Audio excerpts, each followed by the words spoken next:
Padre Santo, te damos gracias esta mañana, gracias por tu gran amor, por la gran bendición de poder estar aquí reunidos en tu nombre, tu día, como pueblo tuyo, y en ese amor que tú nos has enseñado. Gracias, Señor, por esta oportunidad y por este tiempo que podemos pasar juntos comentando tu palabra. Te pedimos entendimiento, queremos honrarte y queremos que en nuestras vidas sea aplicada tu voluntad, tus preceptos, y que aprendamos más de lo rica que es tu palabra, lo abundante que es, y ya que es vida para nosotros y es instrucción para los hombres que están bajo, Señor, bajo tu cuidado, bajo tus estatutos, bajo tu voluntad, y queremos ser parte de ese pueblo que está activo, participando de una mejor manera, llevando el Evangelio.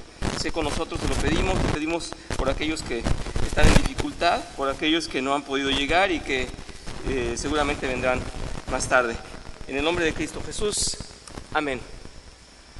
Voy a hablar un poco de cómo se desencadena, ya para terminar con toda esta frase tan difícil y tan extensa, que puede ser los perros y los cerdos. Ya habíamos hablado en contexto qué era cada cosa.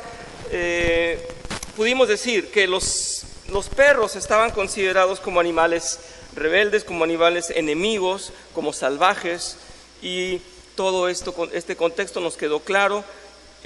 También dijimos que en cuanto a la manera de predicar, tendremos que considerar, primero que nada, todo el inconverso necesita del Evangelio, le urge el Evangelio. Nosotros estamos dispuestos a cumplir con la gran comisión. Recordamos cómo es la comisión, ¿verdad? De ir a predicar, del Evangelio que recibimos, de irlo a difundir y de traer, no solamente dejarlo ahí, sino de ocuparnos de las personas que predicamos, a quienes les predicamos. Es decir, a un inconverso le tenemos que llevar la palabra. Si vemos que no responde, pues es un rebelde y tal vez hayamos influido en él, pero no nos tocó a nosotros ver su conversión. Si vemos que ese rebelde, que esa persona muy expresamente maldice, muy abiertamente está en contra de Dios, podemos considerarlo como que aquí se llama los perros. No es nuestra idea de ofender, no es nuestra idea de poner ese peyorativo, sino de definir. Es un rebelde, es un enemigo, está en contra de Dios. Eso es lo que define a estos términos que el Señor usa aquí como perros. Y en un segundo lugar, si esa persona es receptora, pues tenemos que ocuparnos de ella. Por eso es que yo decía, y quiero aquí un poquito extenderme en esto, me comentaron si no era bueno entonces presentar un plan y decirles a los inconversos, hay un plan para ti. Sí es bueno, definitivamente es bueno, porque todos estamos con un problema existencial desde que nacemos y no sabemos a dónde vamos a ir. Y la revelación de Dios es importantísima que la tengan, y saber que va a haber un juicio y que va a haber una continuación en la vida, y que en esa vida para los creyentes será una dicha eterna. Por lo tanto, sí, es indispensable decirles que hay un plan en el cual están considerados. Pero lo que yo decía la semana pasada es que una cosa es predicar desde un púlpito o un mensaje masivo y decir, hay un plan en el cual tú estás y hay un plan de Dios muy bien definido, hay una estructura, hay una planeación perfecta. Pero cuando tienes a alguien compartiéndole, puedes ir más lejos y puedes tocar su vida si te esperas y hablas con esa persona. Tú puedes anunciar, hay un plan de salvación, hay un llamado de Dios, pero si tienes a la persona y sabes de qué carece, puedes tomarte una manera particular de predicarle a la persona. Y es lo que está diciendo el autor. Él está diciendo que un buen vendedor, ¿recuerdan? Un buen vendedor no simplemente presenta las ofertas o las ventajas que va a tener tal producto, sino que va a adaptarse a la persona y va a decir, a usted le sirve este producto. ¿Por qué? Porque imagínese, si no tuviera este producto, usted va a tener tal y tal necesidad. Entonces lo va a hacer personal. Y eso es lo que nos está diciendo el autor, que es muy triste, dice así, que seamos mecánicos, que pensemos que la misma manera de predicarle a uno es la misma manera de predicarle al otro, y que va a funcionar, y que si no funciona, es culpa de ellos. Y dice, no, como pescadores de hombres, tendríamos que saber que cada especie de peces, ¿verdad? Así como un pescador, cada especie de peces necesita una carnada diferente, una manera diferente de ser pescado. Y es lo que nos está acentuando aquí. Por lo tanto, dice, tengan ustedes estrategia y discernimiento. Hay que tener cuidado también, algo muy importante que señala aquí, no llevarlos a que ellos blasfemen o maldigan. Hay quienes siempre lo harán, porque están en rebeldía y no quieren someterse a Dios y no quieren que Cristo sea su Señor. Pero entonces pudiéramos decir simplemente, como dice el apóstol Pablo, vuestra sangre sea sobre vuestra propia cabeza, porque ya no cae en mí la responsabilidad. Yo les prediqué, son rebeldes y me voy. Pero evitar llevarlos a la blasfemia. Este puritano es un poco insistente en esto. Dice que seríamos responsables de una blasfemia en el otro si lo estamos presionando o molestando. Y pues sí, hay una palabra para esto, ¿verdad? Podríamos ser nosotros piedra de tropiezo. Podrá ser que la persona no esté para nada dispuesta y nosotros lo estemos cansando. Mi madre tiene como 50 años diciéndole a mi papá todos los días, ¿ya leíste la Biblia? Y él no se ha convertido, pero todos los días le dice, y le digo, ¿cuándo vas a parar? Pero ella es su molestia, ¿verdad? Ella es molestia para mi padre, una verdadera molestia. Es más, a mí me cansa. Diario lo escucho, ¿ya leíste la Biblia? Es terrible, espantoso, ¿verdad? Es muy incómodo. Entonces podemos nosotros ser aquellos que fastidian a alguien si estamos insistiendo. Por eso dice, en ese caso, ya viste que hay rebeldía, ya viste que hay oposición, retírate y no llevemos al otro a molestar con la palabra de Dios o con el pretexto que le vamos a predicar. Hay otra manera que lo dice aquí, dice, a ellos les ofende la cruz, a ellos les incomoda la cruz. Para nosotros fue el único recurso de salvación, para nosotros fue necesario y para otros es ofensivo. Debemos aprender a conocer el aspecto específico de cada persona si es que queremos llegar realmente a su corazón y no solamente hacerlo de manera mecánica. Ya lo presenté, ya me voy a cumplir.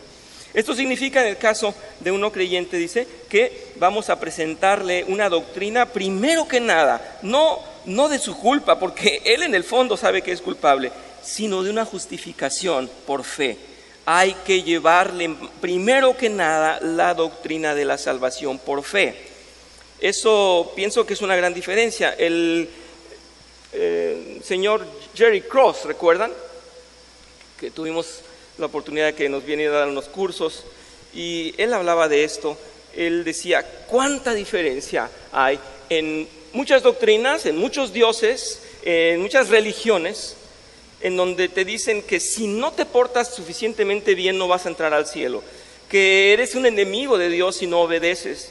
Y dice, y el cristianismo es el único en el que dice, yo me pongo en tu lugar para que todas esas faltas sean pagadas por mí y entonces puedes venir libremente a mí. Lo que un inconverso necesita es saber de dónde se agarra, porque está ahogándose. Tú pasas con la lancha, como decía Calvino, tú pasas y para no molestarlo le dices adiós, pero se está hundiendo y tienes que decirle, aquí está la salvación, y tienes que decirle cómo se agarre y cómo se suba a la barca. Es lo que está diciendo el autor aquí. Nosotros no podemos presentarle, no debemos, porque yo uso mucho no podemos, pero no debemos presentarle, tú eres pecaminoso, tú eres malo, Lo mejor es decirle, hay una manera de llegar a Dios simplemente por fe. Y eso es lo que dice aquí, esa es la doctrina que debe prevalecer. Esa es nuestra doctrina. El relato que está en Juan 4 dice aquí, acerca de la entrevista con nuestro Señor y la mujer samaritana, es una ilustración perfecta. La mujer deseaba discutir varios aspectos, pero él no habló de su culpabilidad, de que no se había casado, de que había tenido un montón de hombres. Él no le habló de eso. Él sabía que ella estaba preocupada porque él se estaba dando cuenta quién era, sin conocerla. Pero él le habló de que podía tomar de esa agua. Y se toca este tema. ¿Recuerdan cuando la adoración es verdad que aquí se puede adorar? Y dice el Señor, bueno, hay momento en que ya no se va a poder adorar. ¿Recuerdan todo este tema que saca aquí en el Evangelio de Juan? En este punto el Señor Jesús, sin embargo, Él le insiste, toma de esta agua y tendrás vida eterna, no vas a tener sed jamás. Eso es importante. Entonces, el tema principal, dice aquí el autor, no es que andemos dándole vueltas, no es que los traigamos a una doctrina compleja, es que les urge salvación. Él constantemente condujo toda su predicación hacia allá. Y muchos querían discutir otra cosa y él los llevaba siempre al punto, necesitas salvación, aquí está la salvación. Él pudo hacerlo porque Él era Dios y Él pudo leerle toda su cartilla y decir yo conozco todo de ti, y Él pudo impactarla de ese momento. A nosotros simplemente nos corresponde llevar el Evangelio y no tratar de asombrarlos y no tratar de pensar que es nuestra la batalla, en el sentido de que vamos a exprimir todos nuestros conocimientos delante de ellos. Aquí voy a hacerles un comentario, una anécdota. Yo tenía un amigo muy apasionado para llevar el Evangelio, y él se propuso que a todos los músicos los iba a convertir. Y entonces empezó yendo de casa en casa con todos los amigos músicos, y a todo el mundo le decía, pero había unos obviamente que se molestaban. Había quienes muy seriamente le decían, no me hables de Dios. Y entonces él les decía, algún día te vas a arrepentir, algún día vas a saber que eres pecador y que yo tenía razón. En ese instante ya se dan cuenta, sí se dieron todos cuenta, ¿verdad? Yo tenía razón. Yo estoy tomando el lugar de, es mi tarea, es mi gloria. Si te salvas será mi gloria. Ese es el punto. Está diciendo el autor en este método, no, dice no. Si vemos que el Señor no abre una puerta, si vemos que hay una necedad en el otro y el Señor no la ha abierto, no ha derrumbado esa necedad, para porque ya no es el momento. Ya no te toca continuar predicando. Si iniciamos por resaltar los pecados de una persona, seguramente que se ofenderá. Será mucho más difícil que esté abierto, porque ya está a la defensiva. Él recibirá de una manera muy difícil el Evangelio.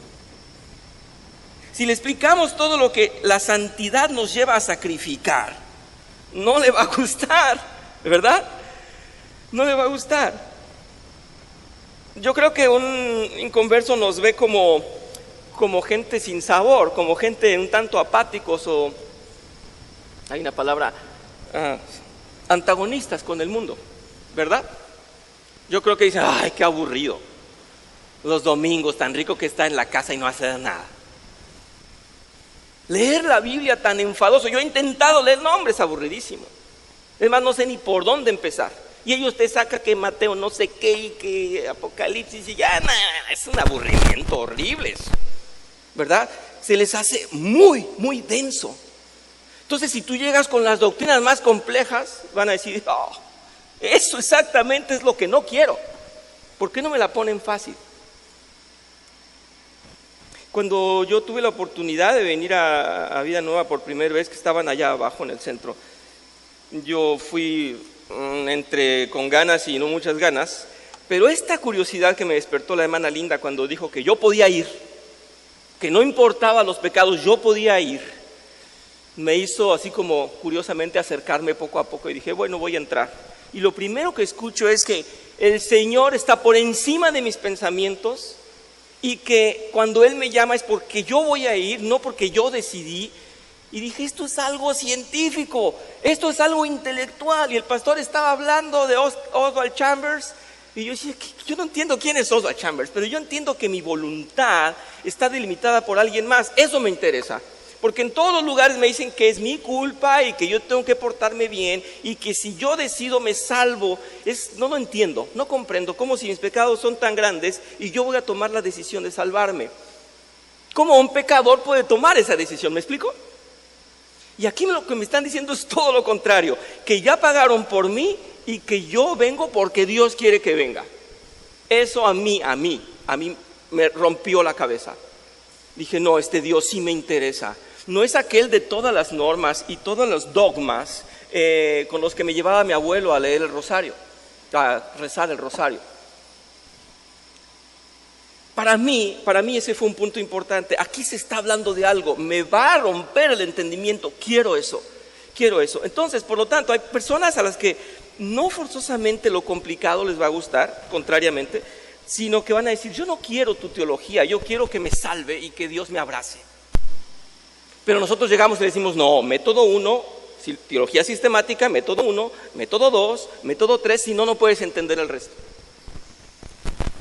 ¿Y cuándo seré miembro de una iglesia? En 15 años, cuando hayas leído todos los métodos, te vamos a poner ahí el estatus, miembro. Miembro es el que viene, miembro es el que se acerca a la iglesia, hombre. Unos días bastan para que sea nuestro miembro. que no sea activo, que no esté educado, que a lo mejor no esté capacitado para ciertas tareas. Bueno, es otra cosa. Esto es responsabilidad nuestra y vamos a hacerlo crecer. Pero miembro es el que viene a los pies de Dios, ¿cierto? No, hasta que pases todos los métodos vas a tener derecho a llamarte miembro. No, eso es una tontería y estaríamos empujando a la gente a que se vaya mejor. Porque si no es bienvenido, entonces ¿qué es? De igual manera, si le explicamos entonces que son grandes las dificultades y las batallas en la santidad, no va a querer venir. Si nos dirigimos a una persona que muestra evidentes signos de homosexualidad, por ejemplo, nuestra idea inmediata será probablemente darle a conocer que Dios detesta la homosexualidad, ¿verdad? Si te dicen predícale, tú dices, ya sé por dónde, ¿verdad? Romanos dice aquellos, ¿verdad? ¿Se acuerdan? Aquellos que se alejaron de mí por no entender, los puse yo a hacer esas ridiculeces. Y entonces hasta le dices, pastor, ¿me puedes decir todos los puntos en donde se habla de los homosexuales? ¿Me pueden dar todas las citas para hablarle a este? Eso no es lo que debes hacer. Pero así pensamos los cristianos. A este le voy a mostrar que está en error, que está en pecado, y le voy a decir en dónde, porque eso, el orgullo gay, se le tiene que apagar con la Biblia. Y voy a buscar todos los versículos que me sirvan para humillarlo.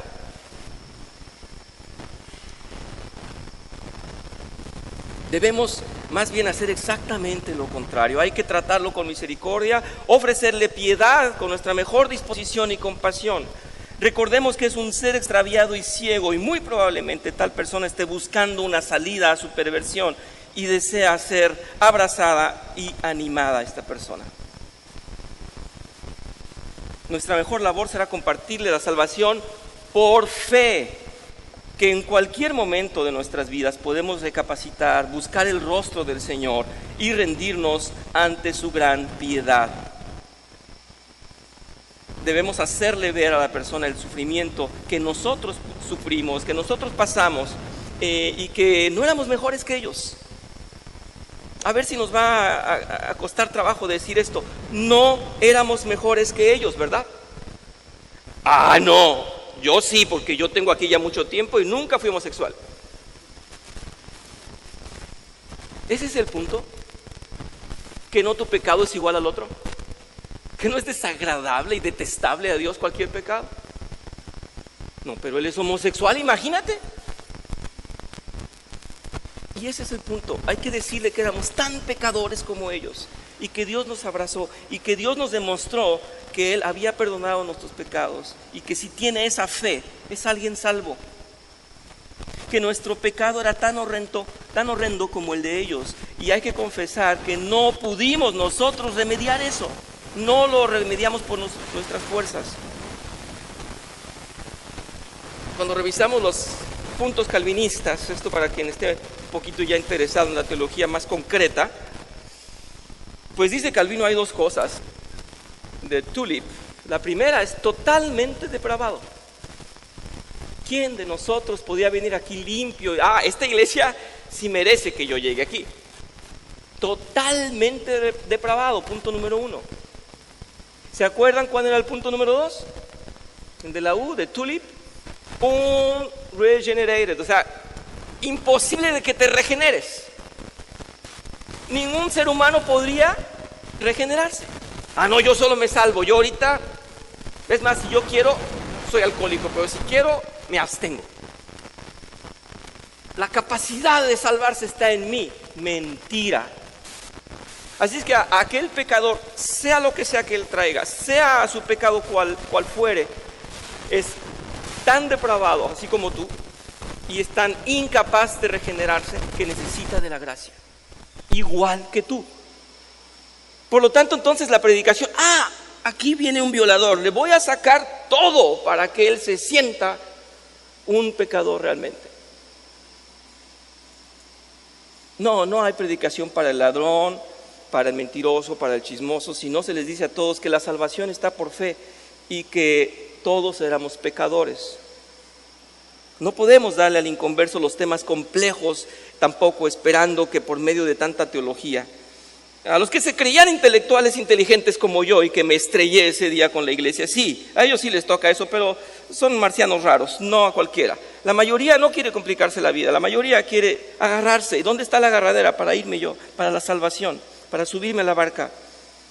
La más grande y conmovedora noticia es la gracia de Dios y todo lo que ello implica, porque nos permite apreciar la bondad y la piedad que hemos recibido. Nos inspira a darla también, bondad y piedad. Nos inspira a creer y a dejar nuestras cargas a un Dios que nos espera con los brazos abiertos.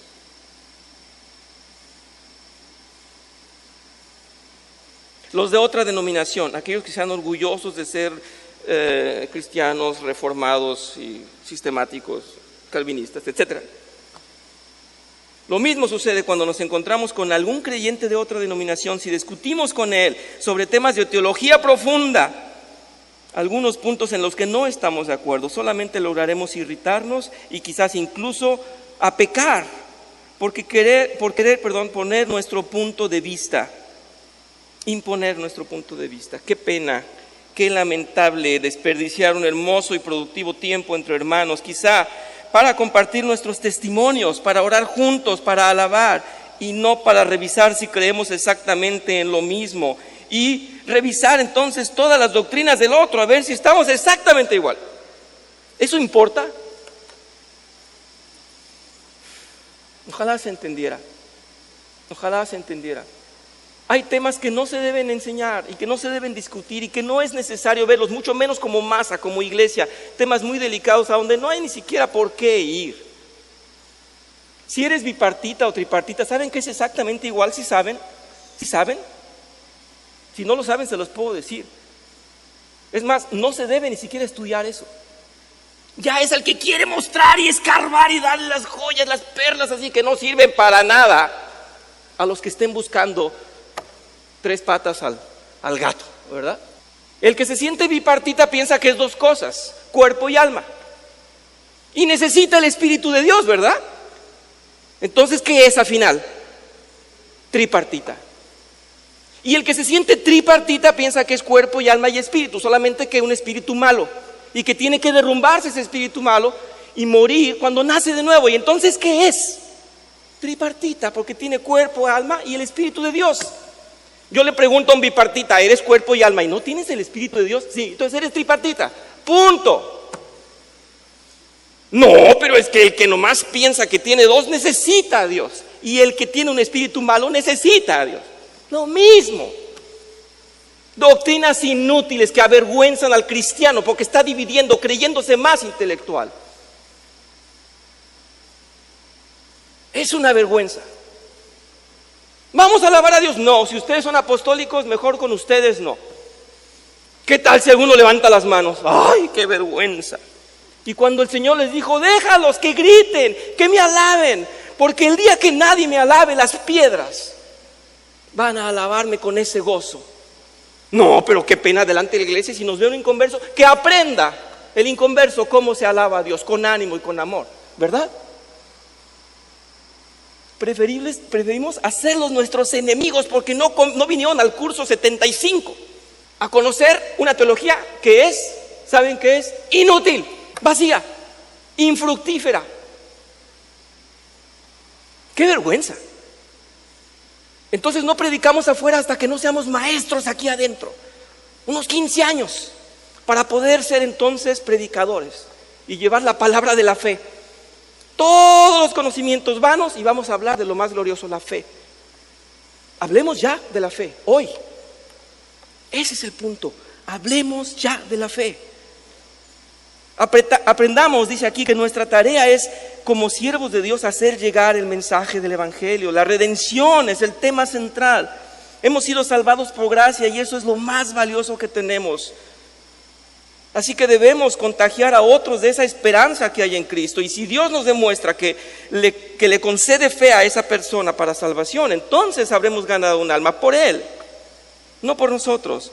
Y si no es así, debemos ser cuidadosos y alejarnos de ahí sin provocar el enojo o ser piedra de tropiezo. Y aquí el Señor, con su autoridad y deidad, se ha querido expresar así para nosotros, diciéndonos con esta analogía muy clara: si una persona es esclava de Satanás, entonces no se le va a predicar el nombre de Jesús. Esos serán los perros que se van a alejar.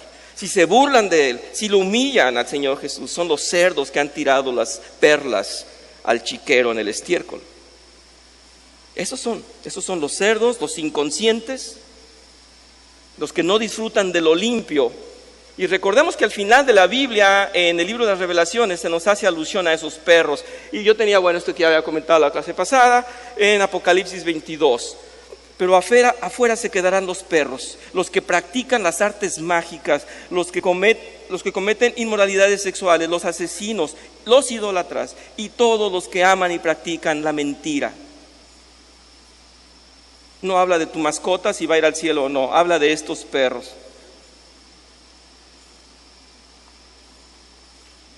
Alguien puede con mucha pasión hablar de la grandeza de Dios, pero el rebelde solo va a blasfemar y a protestar porque odia a Dios.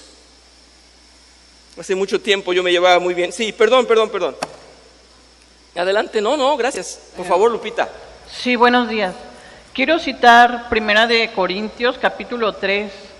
El título dice que dice colaboradores de Dios. Nosotros somos instrumentos de Dios, somos colaboradores. Voy a citar del versículo 5 al 9. Sí, gracias. ¿Qué pues es Pablo y qué es Apolos? Servidores por medio de los cuales habéis creído. Y eso según lo que a cada uno concediendo el Señor, que cada uno concedió el Señor. Yo planté, Apolo regó, pero el crecimiento lo ha dado Dios. Así que ni el que planta es algo ni el que riega, sino Dios que da el crecimiento. Y el que planta y el que riega son una misma cosa, aunque cada uno recibirá su recompensa conforme a su labor. Porque nosotros somos colaboradores de Dios y ustedes son labranza de Dios, edificio de Dios. Eso está en 1 Corintios capítulo 3, donde el título dice colaboradores de Dios. Así es. Finalmente nosotros hemos sido traídos a los pies del Señor con algún hermano que nos compartió la palabra, pero no quiere decir que a Él se le deba la gloria es solo para Dios, porque Él es el que da el crecimiento y Él ya tiene a sus predestinados, ya sabe quiénes son los que van a venir a los pies de Cristo. Así es. Nosotros somos simples colaboradores, Dios nos va a usar. Igual en el momento preciso le podemos compartir versículos a la persona que hablen del Señor.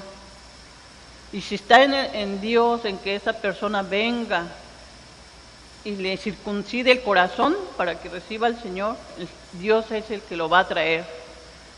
Nosotros somos los que vamos a plantar la semilla, pero Dios dará el crecimiento.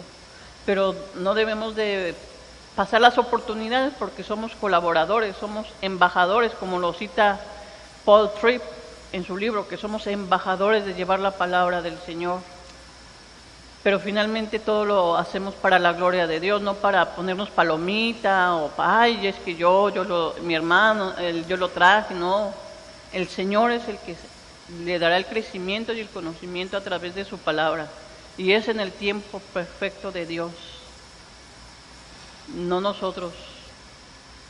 Y todo para la gloria de Dios, no para que nosotros nos digamos, es que yo le hice, yo me pongo palomita porque yo aprendí más. No, es Dios al que se le da la gloria siempre. Así es. Muchas gracias, Lupita. Creo que tienes mejores palabras para decirlo que yo. Habrá quienes te comprendan mejor a ti, pero está muy bien. Muchas gracias. Yo les quería comentar esto, que una ocasión fui a un hotel y pasé y estaba la chef que me conocía, me dijo, ven, siéntate, estoy con unos amigos aquí, y eran evidentemente homosexuales, y entonces llego y en cuanto me siento con ellos me dice, oye, te quería preguntar a ti, me dice la chef, esto del Evangelio de Judas que anda de moda, ¿se acuerdan de aquella película y todo? ¿Verdad que no es cierto? Y yo, no, pues no es cierto. Deben ser de los libros apócrifos, ¿verdad? Porque ella era así, pues muy alegre, y hablaba y hablaba. Digo, pues ni siquiera son de los libros apócrifos, es una barbaridad. Le digo, esto es algo sensacionalista, no tiene que ver con la Biblia. Y cuando empezaron a ver los homosexuales, que estaba yo respondiendo a cuestiones que supuestamente yo sabía acerca de la Biblia, hicieron una cara, yo era su enemigo, ya entendieron, este cree en Dios.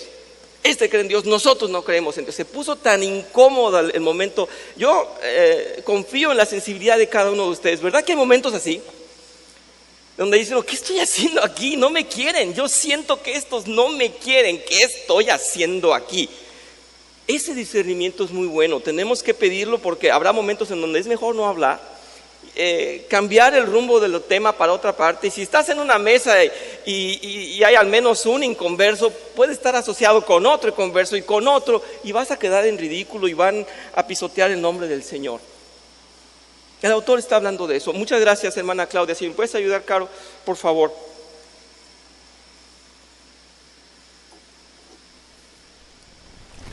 Sí, buenos días. Justo tu comentario sobre esa anécdota queda perfecto con el versículo raíz, ¿no? El que has estado, no echen perlas de los perros, a los cerdos. Perros, o sea, en esas situaciones, ¿no? Sí. Pero bueno, a mí me gustaría leer Gálatas 5:19, donde dice: las obras de la carne se conocen bien: inmoralidad sexual, impureza y libertinaje, idolatría y hechicería, odio, discordia, celos, arrebatos de ira, rivalidades, desacuerdos, sectarismo y envidia, borracheras y orgías y otras cosas parecidas. Les advierto ahora, como antes lo hice, que los que practican tales cosas no heredarán el reino de Dios. Y hago referencia a este versículo, a estos versículos, por lo que comentabas acerca del homosexualismo, que lo vemos como pecado, pero aquí habla desde envidia, Sí. desacuerdo, Toda esta o lista sea, sí. que podrías pensar que son pecados, son pecados, o sea, si Punto. va en contra de Dios es pecado, ¿no? Entonces, yo me es. acuerdo cuando lo entendí la primera vez, me impactó, porque vamos de impureza sexual, donde entraría la homosexualidad, a los celos, arrebatos de ira, que uno podría considerar que no son pecados tan graves, pero al final es pecado. Sí, muchas gracias, Claudia. ¿Cuál era el versículo? Gálatas 5, muy bien. Sí, pastor, por favor, Caro, ¿me permites por acá? Muchas gracias por participar, tengo sed de su participación. Pues agárrate. Vamos, Déjame ver su cara. a ver dónde me toca. Hay dos pescas milagrosas Hay dos pescas milagrosas. No escuché, ¿pescas? Pescas milagrosas, sí. Me voy a referir a la segunda pesca milagrosa, en la cual Pedro es reinstaurado. Porque a Pedro se le da el ministerio inicialmente de que alimente las ovejas, y estás hablando de la salvación. Entonces, cuando se ve en la segunda pesca, se pescan 153 peces, que se dice que eran el número de peces conocido en ese tiempo, de las diferentes clases que hay. Lo que quiere decir que cuando se sigue la indicación de Dios de echar la red para sacar los peces, que es una manera de ilustrar la elección de Dios y el llamado de Dios, cuando se lleva su mensaje. La pesca es para todos, y todos los que Dios quiere van a estar allá adentro, porque todos somos pecadores, sin importar qué clase de pecado.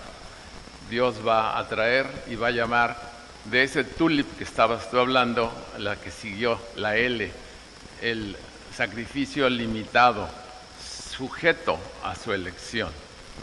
Sí, definitivamente, esa es la primera cosa, pero hay que cuidar, no errar en permitir errores, donde la gente piense que se salva por sus hechos, o que se salva por sus méritos, o miles otras contradicciones sacadas fuera de contexto, que puedes o no llamarlas doctrina, pero que sí hay que ponerlas en orden. Gracias. Muy bien, muchas gracias, muy amable por esa aportación. Y creo que me perdí me distraje o le di vuelta a esto sin querer. Déjenme ubicarme nada más, yo creo que ya voy a cerrar, pero sí, ya pasamos los de la otra denominación. El mensaje del Evangelio. Dice, muchas iglesias no cuidan esto, presentan un Evangelio con los elementos más difíciles y los temas más delicados sin darles un tratamiento adecuado. Si hemos aprendido que Jesús tuvo estrategias diferentes para cada circunstancia y cada persona, así deberíamos hacer. De ninguna manera se trata de modificar el Evangelio, que es con lo que estaba terminando el pastor. No hay que modificar el Evangelio, hay que siempre decir que es no por nuestras obras. De lo que se trata es de aplicar la palabra exactamente como el Señor lo hizo, de una manera libre a todos aquellos que en su conciencia estén despertando por el favor de Dios, no por nosotros. Por lo tanto, aprendamos que nuestra tarea como siervos de Dios es hacer llegar el mensaje, y la redención es el tema central, pero si hemos sido salvos por gracia, no entonces por obras, y eso es lo más importante, que nadie diga, ¿cómo voy a una iglesia cristiana si hago mal, si he pecado? Hay que decirle, sí puedes, sí puedes venir. Yo no hice nada bueno para ir a esa iglesia, simplemente fui. Si Dios nos demuestra que les concede fe para salvación, habremos ganado un alma, y si no, pues entonces comprendamos que se trata de un rebelde. Aquí el Señor nos está mostrando que no hay otra manera, no hay otra salida. Voy a leer Levítico 11, y gracias por esa ilustración, Caro. En el Levítico se nos habla de cómo se define a los cerdos. Dice, el cerdo, porque tiene la pezuña partida en dos, pero no es rumiante, este animal será impuro para ustedes. No comerán la carne ni tocarán el cadáver de estos animales. Ustedes los considerarán animales impuros. Ojo, estamos hablando del Antiguo Testamento, había todo un tema. Hoy todo esto no está vigente. Entendamos que era una aplicación para una enseñanza en un tiempo. Ahora esto ya no está vigente, pero sí estaba considerado como un animal que no era acepto en ese momento. Si los rebeldes son como perros y cerdos, no es que debamos apartarnos de ellos necesariamente. Si no le hemos compartido a alguien, no podemos decir, con este no como, a este no le hablo. Si no le hemos compartido y nos ha demostrado que es un rebelde, no podemos hacer. Y entonces ser como cómodos y decir, a ellos no hay que predicar. No, hasta que se manifiesten como perros o como cerdos. No podemos determinar quiénes lo son hasta que veamos si tienen algo en contra de Dios, si están como enemigos. En cada nuevo creyente hay una necesidad de ver y de convivir, de ver convivir a los cristianos como un modelo, quienes viven bajo el Evangelio. Hay un ejemplo para aplicar nuestras vidas para ellos y es lo que quieren ver. Por lo tanto, si cuentan con nuestro testimonio, o sea, nuestro comportamiento y nuestras palabras, entonces probablemente sean conmovidos. Probablemente podamos llevarlos como nosotros, como un medio, como decía Lupita. Nosotros somos el medio nada más, somos los siervos. Y el primer lugar es vivir el Evangelio auténticamente, y en segundo, predicar con palabras. Aquí lo lamentable sería que prediquemos a alguien correctamente, pero que no vea en nosotros nada de lo que le predicamos. Si lo sabemos hacer, si en realidad estamos amando a Dios y buscando ser como Él, se va a ver. Esto se va a ver. Y también vamos a ver quién va a recibir la palabra o no. Dice en Proverbios 9, versículo 8, no reprendas al insolente para que no te aborrezca. Reprende al sabio y te amará. Cuando vemos a personas inconversas, dice, algunos actúan de una manera muy característica. Podemos definir que la persona nos va a costar más trabajo predicarle que a otra, pero podemos llevarnos sorpresas muy agradables. Aquí hay algo con lo que quiero cerrar. Dice que nuestros testimonios probablemente no sean apreciados por alguien que es inconverso, y por eso, como decía la hermana Claudia, por eso aquellas perlas no se las podemos dar a cualquiera.